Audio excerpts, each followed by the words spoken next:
Hi, I wanted to share my thoughts on the recent part 2 of the Dark and Terrible campaign. If you haven't seen it yet, please check out the playlist in the description below. Something that I really like is when we obtain comments from people telling that now they have a reference to show to their players. A few of my viewers have commented that. I think that's great. I think that many misconceptions about tabletop role-playing games are going to be eliminated in such a way that people understand how to actually roleplay in a tabletop role-playing game.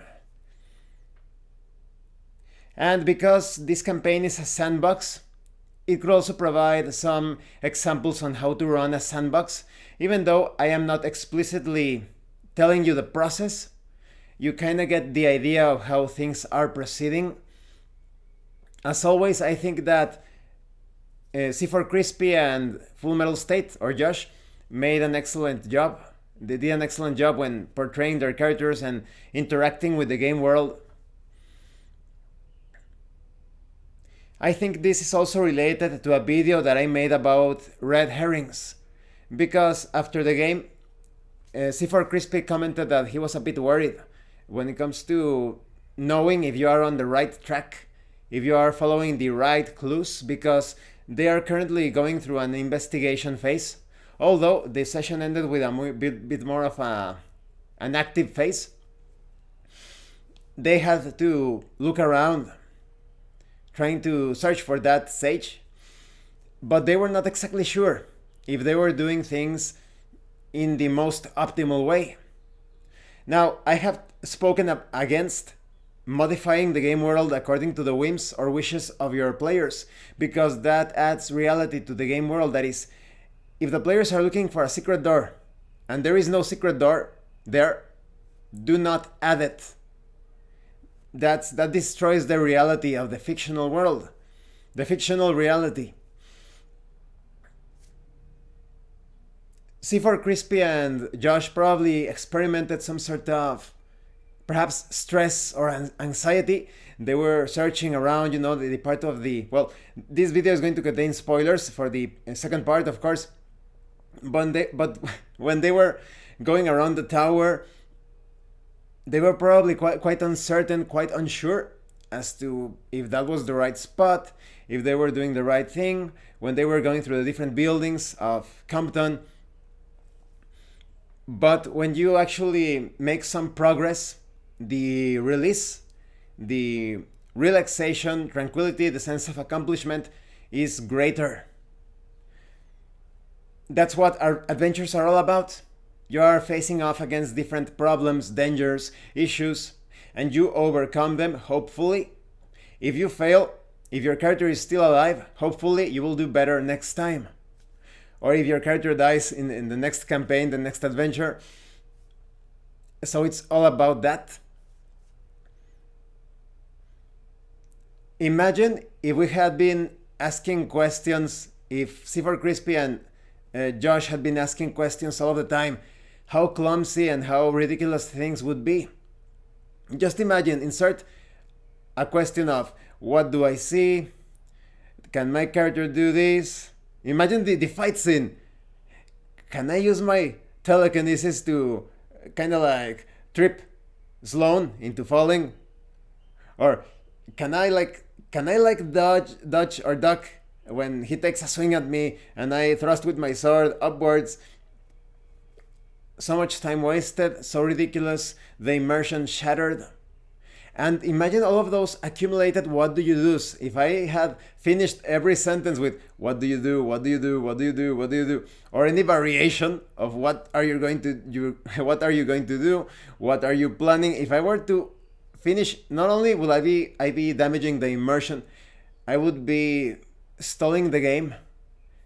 So much wasted time. I stand by what I said in a video a couple of weeks back, I think, or a week ago, that I say that roleplay speeds up gameplay. As long as you have actual roleplay, you will play so much when it comes to a single adventure or campaign. I can imagine many long campaigns And this campaign is particularly long. We're talking a document that is more than 350 pages long. Those groups that play a Mother May I conversation, that play it as a sort of board game, a very clumsy board game rather, not even a true board game, they would take so long to proceed in every single scene, every single instance. I'm really excited about the things that are to come when it comes to this campaign. The dark and horrible aspects of the campaign are just getting started. This is not even the tip of the iceberg. This is amazing. The reality of the world. Now, sometimes I read comments from people, not in my channel, but in other videos, that they mention that they don't like campaigns and such. Well, that's because they are playing awful campaigns, lame campaigns. When you play a good campaign, you want more. You want it to continue. You cannot wait for the next session. Even though the next session is going to be the Monday after the next one, that is in 2 weeks, we're going to continue the campaign. I am already looking forward to it. And this part of the session, this session, really exemplifies that you need to plan 5 or 10 steps ahead from your players when it comes to sandbox campaigns. They have complete freedom to do whatever they like. I didn't expect them to interact in different ways with the non-player characters. I am going to be avoiding spoilers. I'm not going to be talking too much about this because I don't want to give away what is to come, what is potentially to come. But when I compare to the approach that cfourcrispy and Josh took in taking on or tackling the events in this campaign, they are very different from my group at the physical table. I was tempted during the preparation process that to think, oh well, cfourcrispy and Josh are probably going to take this particular route just like my group, or they won't be doing this just like my group. But I followed my discipline as a game master, and I thought, you still need to plan just 5 or 10 steps ahead. You never know what is going to happen. And effectively, they went through a particular route that my other group didn't take at all. Very different approach from the start.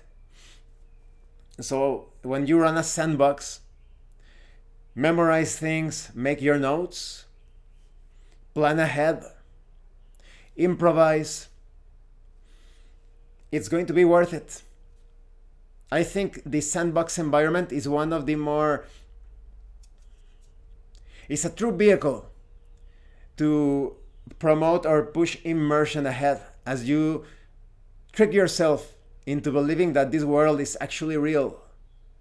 Through roleplay, you always achieve immersion, but the reality and the freedom of the sandbox is truly admirable or worthy of admiration. I love it. I still love scenario or arc-based campaigns, and when you play a scenario and you move to this other scenario, adventure, but the sandbox, it's quite refreshing when the players have all of that freedom to surprise you. They can still surprise you because you are actually role-playing in any sort of adventure or scenario, but the sandbox, there are so many things going on at the same time. You can always run a one-shot and just improvise everything. But when you have so many political factions and agendas and like I said, I'm going to be avoiding spoilers, many things going on behind the veil backstage at the same time. For those of us that love complexity and keeping track of all of those things, I actually, that's a good thing. I need to remember that I need to make some notes, organize some of the things, because several of the things that cfourcrispy and Josh did, they're going to push things into motion. And several of the things that they did not do, the inaction on their part on certain things, that's also going to provoke like a chain reaction. Very exciting. So those are my general thoughts. I hope that C4Crispy or Josh, if you have any intentions on making a video on your own thoughts and comments on this part of the session or the campaign so far, I encourage you to do it. This is helpful for many players that perhaps haven't been playing a tabletop role-playing game. They have been having a mother may I conversation. They have been playing a board game instead of a tabletop role-playing game. This is going to be very helpful for them to actually roleplay and achieve immersion. Well, as always, thank you for watching my videos. If you have any comments or questions, please let me know. And thank you so much to those of you that are going the extra mile to support the channel. If anyone else wishes to further support the channel, the information on how to do that will be in the description below. And remember, it is better to roleplay and fail in character than not to roleplay and fail as a player. Once again, thank you, and see you later.